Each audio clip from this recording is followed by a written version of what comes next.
Selamat berjumpa di channel Perawat. Berikut ini materi seminar saya. Jangan lupa like, subscribe, dan share. Terima kasih. Baiklah, untuk selanjutnya kita akan masuk kepada pemateri yang ketiga, yaitu Bapak kita yang hebat, yaitu Bapak Sobihin, Sarjana Keperawatan NES. Beliau juga praktisi di PKM Jatilawang. Beliau masuk ke Satgas COVID-19 di DPD. Kami persilahkan kepada Bapak Sobihin, Sarjana Keperawatan NES, yang akan menyampaikan tentang kesiapsiagaan perawat dalam penanggulangan COVID-19 di layanan primer. Waktu kami persilahkan. Baik, terima kasih rekan-rekan perawat, sejawat perawat. Assalamualaikum warahmatullahi wabarakatuh. Waalaikumsalam warahmatullahi wabarakatuh. Baik, rekan-rekan perawat semua, sebelumnya perkenalkan saya Sobihin.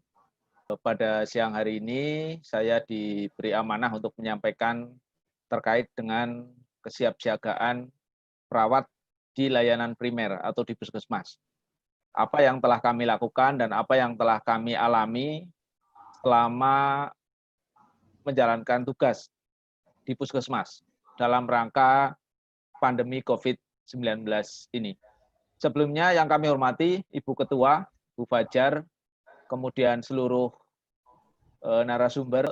Pada kesempatan siang hari ini, terima kasih atas kesempatannya juga kami sampaikan kepada DPD PPNI Kabupaten Banyumas untuk bisa melakukan sharing terkait dengan kesiapsiagaan perawat di layanan primer atau puskesmas.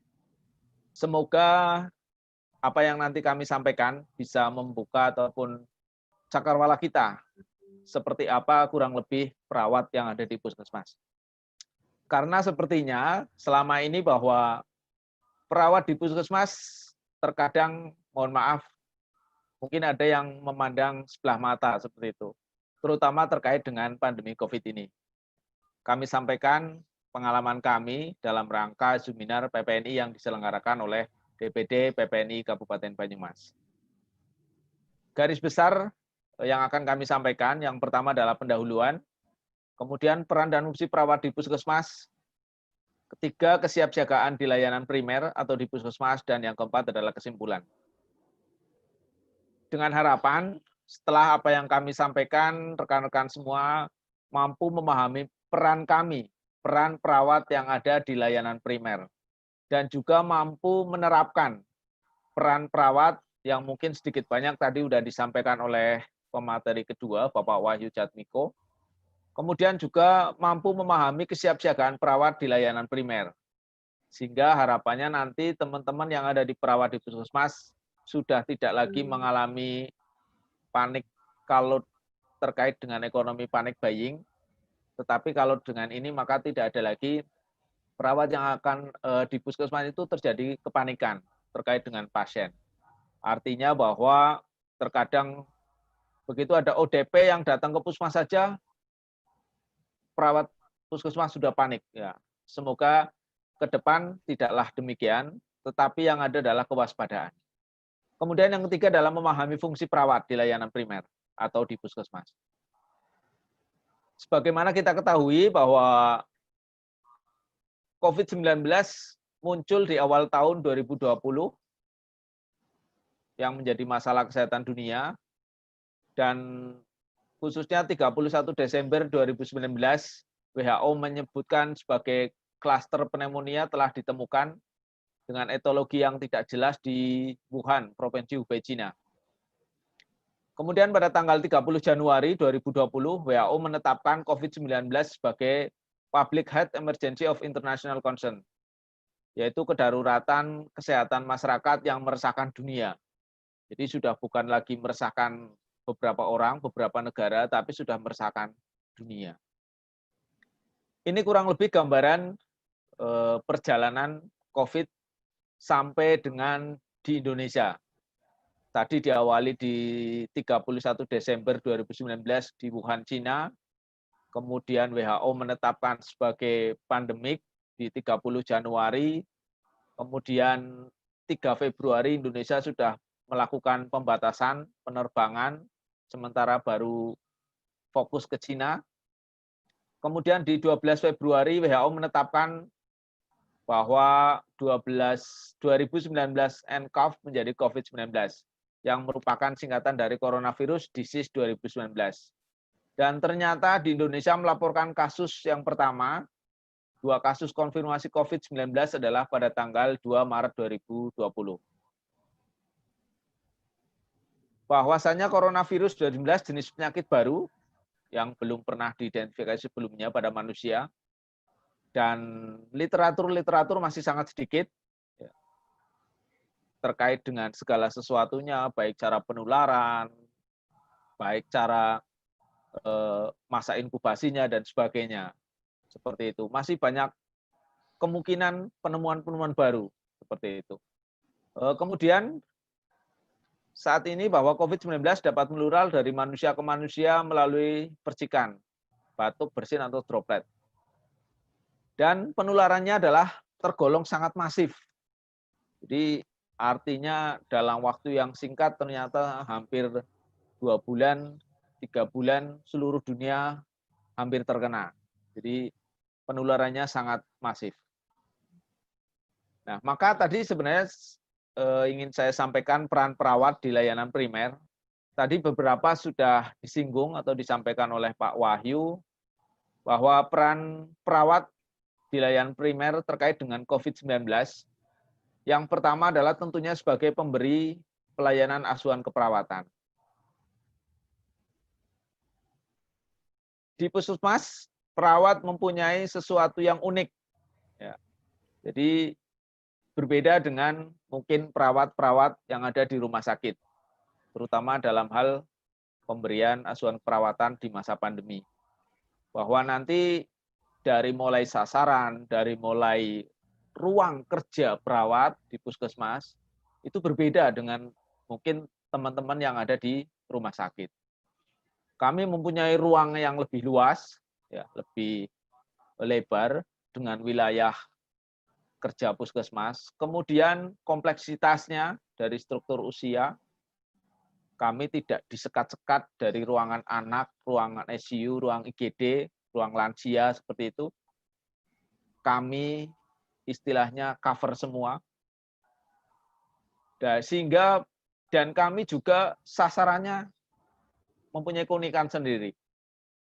Sasaran asuhan keperawatan ataupun perawat yang ada di layanan primer puskesmas itu dari mulai individu, jadi ODP, OTG, PDP itu sendiri, kemudian keluarga si pasien, keluarga si ODP, ya, keluarga si PDP, dan sebagainya, sampai dengan kelompok, di mana kita di wilayah kerja banyak di situ kelompok-kelompok masyarakat rentan, pondok pesantren, kemudian kelompok yang sekarang ada dalam masa pandemi adalah kelompok penghuni karantina desa.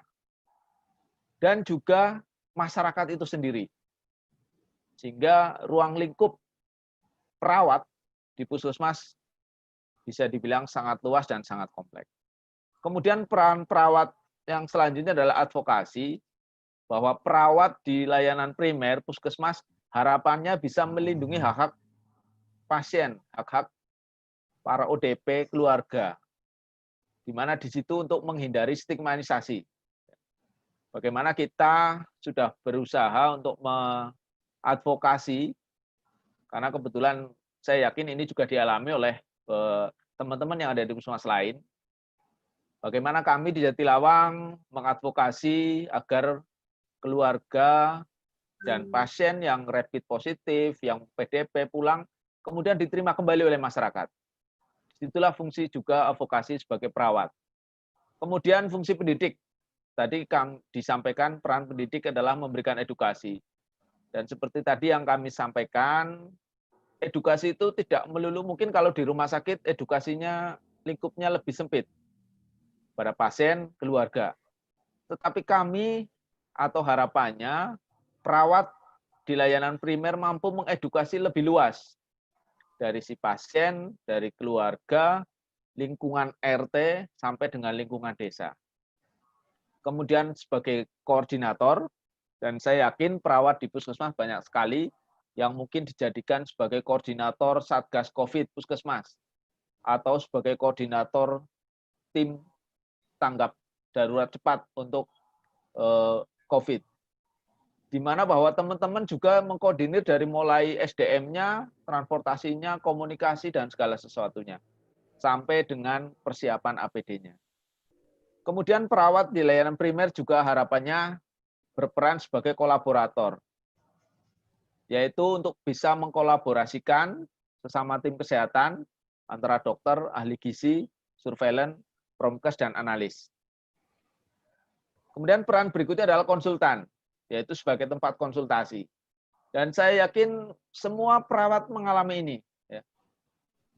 Mungkin HP, WA, di desa, di RT, perawat menjadi konsultan.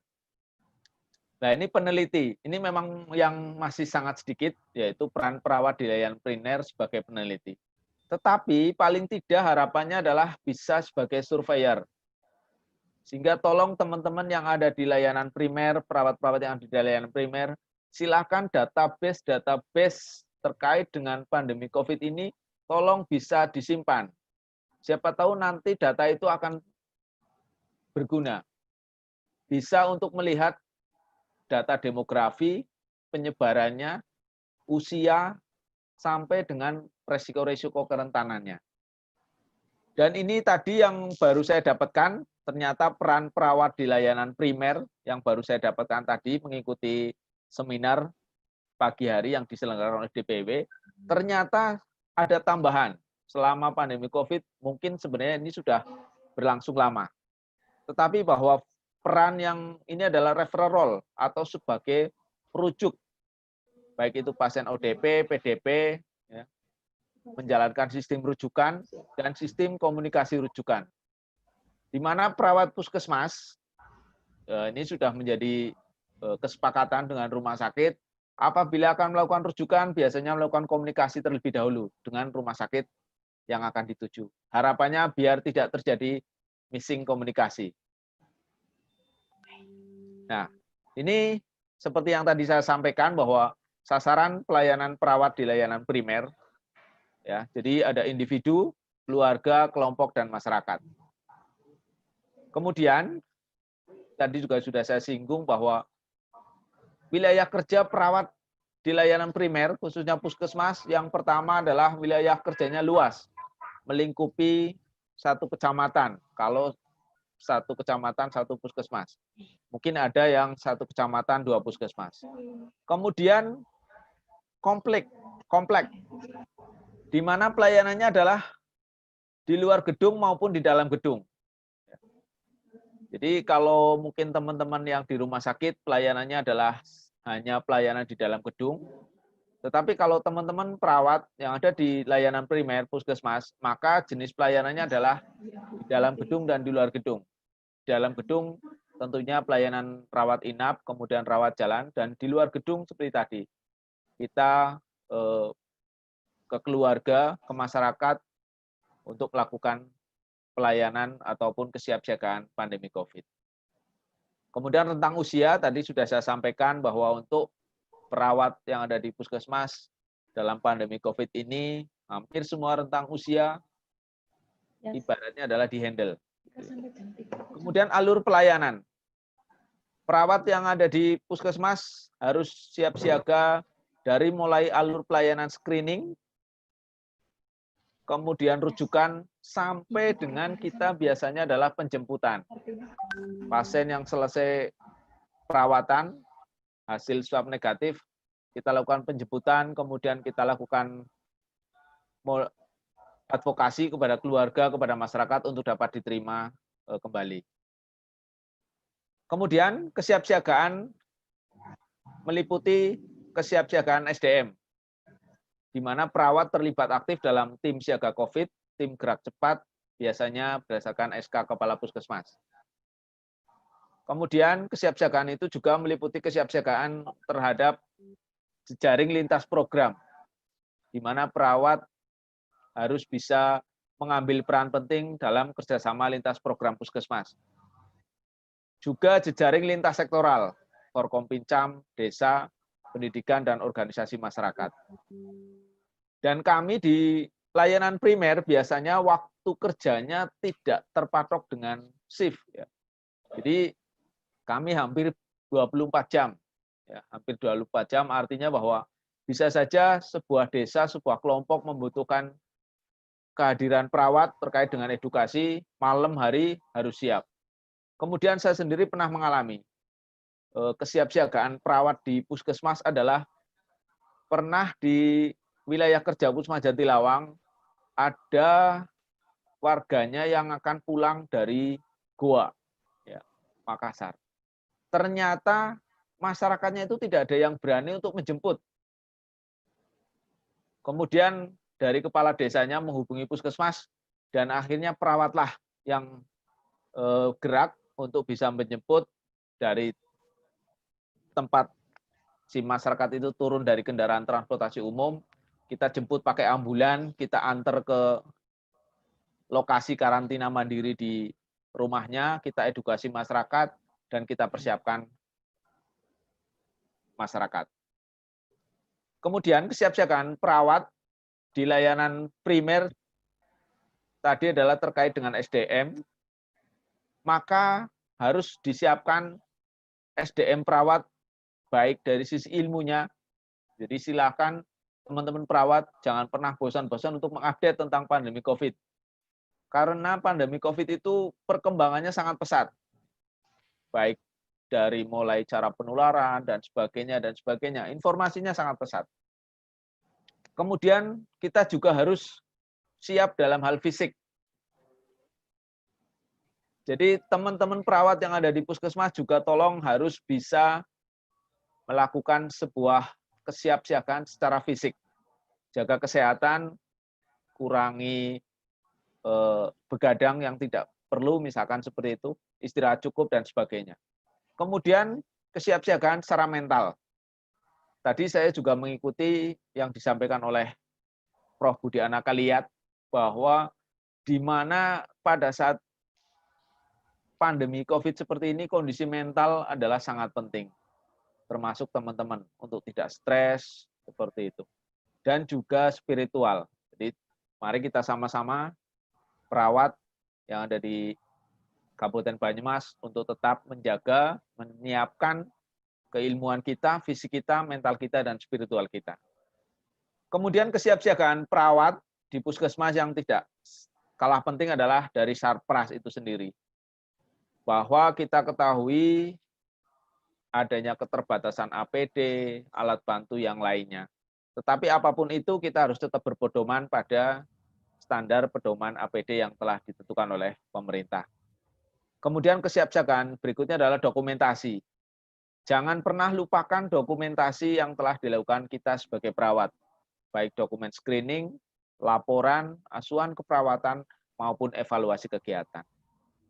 Kemudian kesiapsiagaan yang selanjutnya perlu disiapkan adalah birokrasi. Seperti yang tadi disampaikan oleh Pak Wahyu bahwa kita telah menyiapkan bagaimana perubahan alur pelayanan, perubahan SOP, baik pelayanan rawat jalan, rawat inap, dan lain-lain sebagainya. Seperti perubahan alur bahwa waktu tunggu dibatasi, jumlah penunggu rawat inap dikurangi, alur pelayanan di rawat jalan, ruang tunggu kita pindahkan ke ruang luar yang di bebas udara, kemudian untuk pembatasan ruang tunggu yang ada di dalam gedung, dan juga pembatasan jarak serta wajib masker di lingkungan puskesmas. Sehingga seperti tadi bahwa kesiapsiagaan secara SDM, maka keilmuan, mari kita sama-sama senantiasa mengupdate tentang COVID dengan tidak bosan-bosannya mengikuti seminar-seminar yang diselenggarakan oleh PPNI, baik secara Zoominar dan sebagainya. Fisik, jaga kesehatan, mental, hindari stres, rekreasi dalam rumah, silahkan salurkan hobi yang bisa sekiranya dilakukan di rumah. Spiritual, maka beribadah di rumah, berdoa, dan perkuat keimanan kita. Ini terkait dengan kesiapsiagaan Sarpras atau APD, bahwa kita ketahui pemerintah telah membuat pedoman APD dari level 1, level 2, dan level 3. Saya sepakat tadi yang disampaikan oleh Pak Wahyu bahwa kita harus disiplin menerapkan sesuai dengan zona kita masing-masing. Kita juga jangan sampai meremehkan, tapi juga jangan sampai berlebihan. Karena tadi adanya keterbatasan APD yang tersedia. Jangan sampai hanya di Nyuwun Sewu berada di level 1 menggunakan APD-nya menggunakan level 3 atau sebaliknya. Kita harus sesuai dengan zona level yang telah disesuaikan. Contoh kesiapsiagaan Sarpras yang telah kami laksanakan salah satunya kesiapan alat transportasi, ambulan khusus bila memungkinkan. Gunakan ambulan satu khusus untuk rujukan ODP, PDP ataupun pasien konfirmasi COVID. Kemudian memastikan berfungsi baik, protokol pencegahan setiap selesai pemakaian, dilakukan desinfektan dan sebagainya. Kemudian kesiapan sarana kesehatan.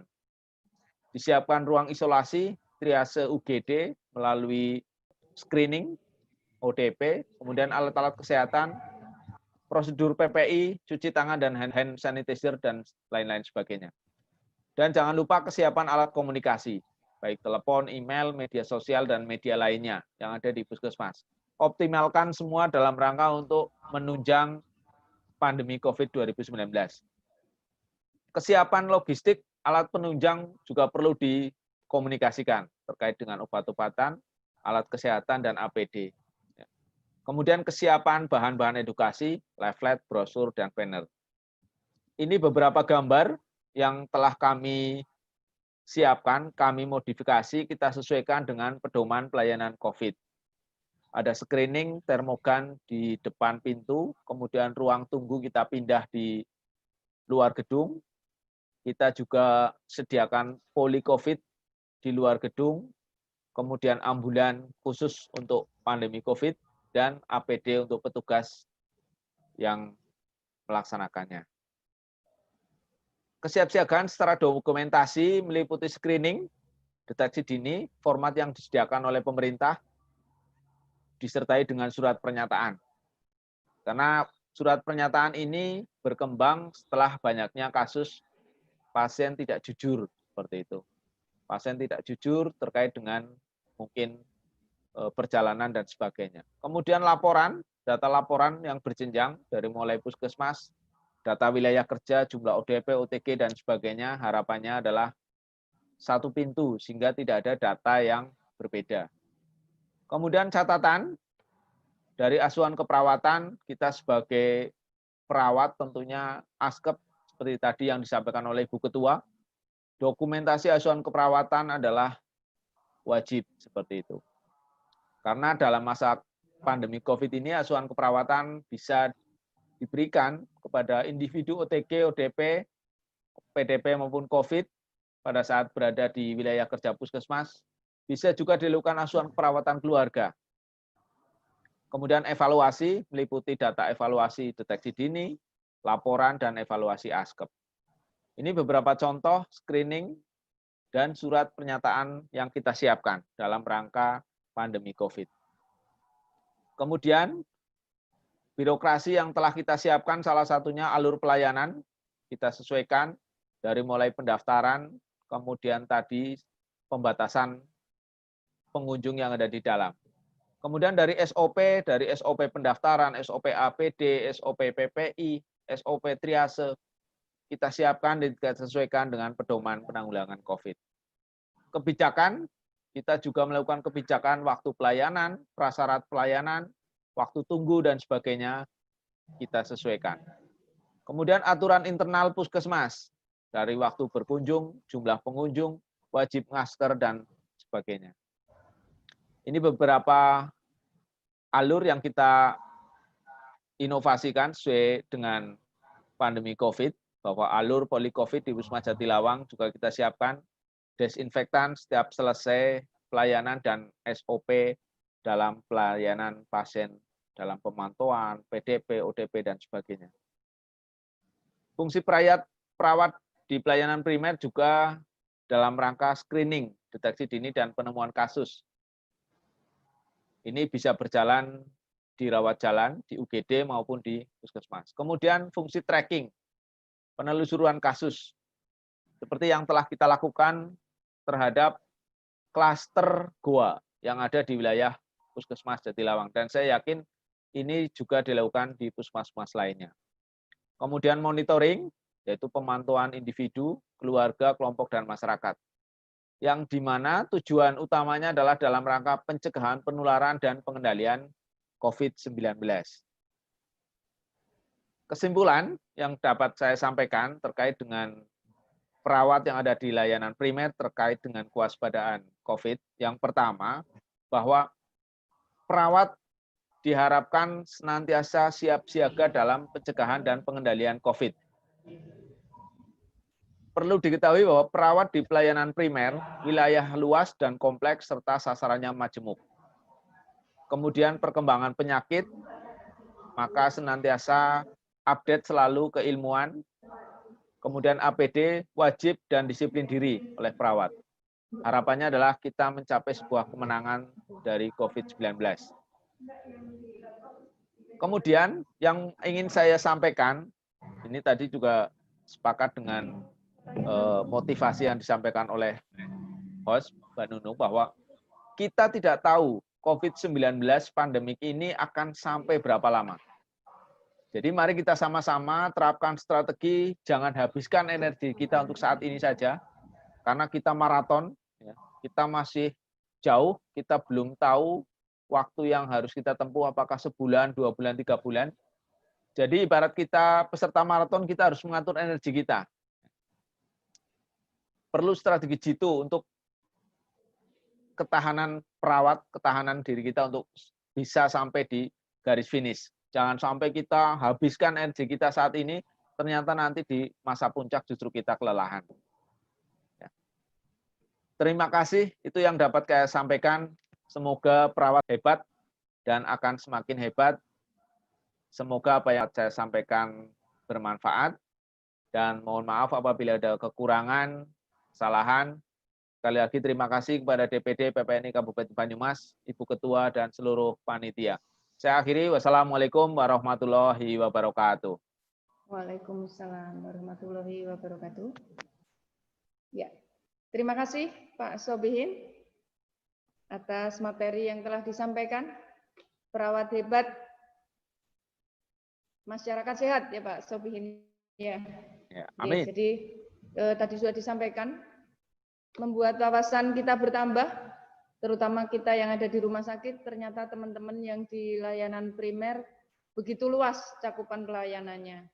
Kalau kita sudah terkotak berdinas di sini, di bagian ini, kalau teman-teman di puskesmas, di layanan primer ternyata luar biasa. Ternyata kita semuanya adalah orang-orang yang dipilih dan sangat luar biasa untuk memberikan dan sangat berperan di dalam pelayanan memerangi COVID-19. COVID-19 yang disebabkan oleh virus corona, virus yang nyebelin, bentuknya nggak bisa kita lihat, tapi dampaknya sangat kita rasakan. Begitu materinya sangat luar biasa dari 3 pemateri yang tadi yang sudah kita dengarkan bersama, benar-benar membuka wawasan. Teman-teman peserta seminar, kadang memang kita itu kalau mendengar kisah-kisah teman-teman yang benar-benar berjuang sampai mengorbankan banyak hal, termasuk jiwanya untuk pelayanan COVID, gerentesi. Tapi dengan apa yang tadi sudah disampaikan oleh pemateri, kita mempunyai bekal bahwa kita akan tetap fight, kita akan tetap semangat untuk memberikan pelayanan pada pasien atau masyarakat yang menderita COVID-19. Kemudian untuk selanjutnya kita akan masuk ke sesi yang paling kita tunggu-tunggu. Selain dari materi-materi yang kita dapatkan, adalah sesi tanya jawab atau diskusi. Dipersilakan kepada teman-teman yang ingin memberikan pertanyaan via chat, kami persilahkan. Di sini sudah ada beberapa pertanyaan, monggo masih kami tunggu. Mohon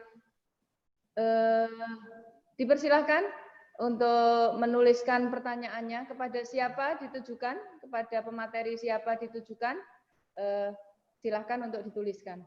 Dan untuk pertanyaan yang via Zoominar nanti akan dipandu oleh co-host kita yaitu Om Umay, Om Umar Aksani.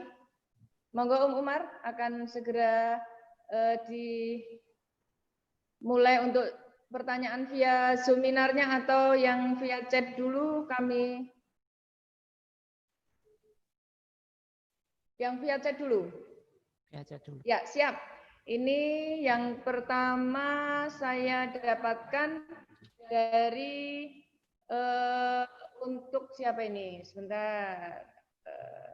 Ini untuk Pak Sobihin. Ini dari Mbak Ari Wayati. Pak Bihin, bagaimana mengkaji pasien agar memberikan informasi yang sejujurnya tentang penyakitnya? Pak Bihin, monitor. Pak Bihin, monitor. Ya.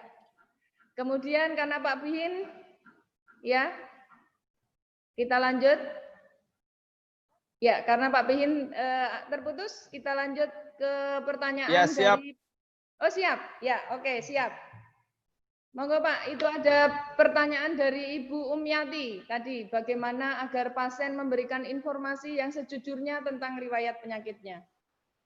Ya, baik, terima kasih atas pertanyaannya Bu Umi, bahwa kita tentunya harus belajar terkait untuk melakukan pengkajian atau bagaimana menggali agar pasien tidak jujur. Kadang mohon maaf, pasien itu tidak jujur karena sudah mendapatkan stigmatisasi terlebih dahulu, baik di masyarakat, kemudian mungkin di layanan kesehatan sebelumnya dan sebagainya. Seperti itu. Jadi maka mari sama-sama, yang pertama kita sama-sama hilangkan, kita sama-sama juga ke masyarakat untuk menghilangkan stigmatisasi. Kemudian kita tentunya dengan komunikasi yang efektif dan asertif, kadang kita harus merubah pertanyaannya. Terkadang banyak kasus yang terjadi bahwa kalau ditanya apakah habis dari luar kota dan sebagainya, kadang jawabannya tidak. Maka carilah pertanyaan-pertanyaan lain sebagai pengganti. Contoh misalkan, Jam kerja. Misalkan terkait dengan 3 bulan terakhir kemana saja, suruh menceritakan. Atau ditanya apakah ada keluarga yang habis dari luar kota dan sebagainya, seperti itu. Tentunya apabila kita melakukan komunikasi dengan asertif, tentunya harapannya adalah pasien tidak berbohong. Apabila dimungkinkan ada pasien yang ditengare atau dicurigai dia tidak jujur, tadi di Puskesmas Jatilawang sudah disiapkan sebuah surat pernyataan dan bermatre. Harapannya bahwa pada saat pasien dan keluarganya untuk mengisi data yang tadi ditanyakan, apabila akan berbohong, paling tidak akan berpikir panjang. Karena di situ ada surat pernyataan bahwa apa yang disampaikan adalah jujur dan disampaikan juga ancaman tuntutan dan sebagainya. Jadi yang pertama kita tetap sampaikan secara asertif, komunikatif. Apabila di tengare ada gejala-gejala tidak jujur, bisa kita sampaikan dasar hukum dan surat pernyataan yang disediakan di Puskesmas. Sehingga di Puskesmas Jatilawang sekarang setiap pasien yang di-screening, yang dicurigai sebagai ODP adalah kita wajibkan untuk menandatangani surat pernyataan bahwa yang disampaikan adalah benar. Demikian yang dapat saya sampaikan, Mbak Nunung, semoga bisa membantu. Tadi Mbak Umi yang bertanya. Ya, siap. Mbak Umi sudah dijawab dengan jelas oleh Pak Sobihin. Mudah-mudahan. Terima kasih sahabat perawat. Semoga bermanfaat. Jangan lupa klik tombol subscribe, like, dan share. Terima kasih.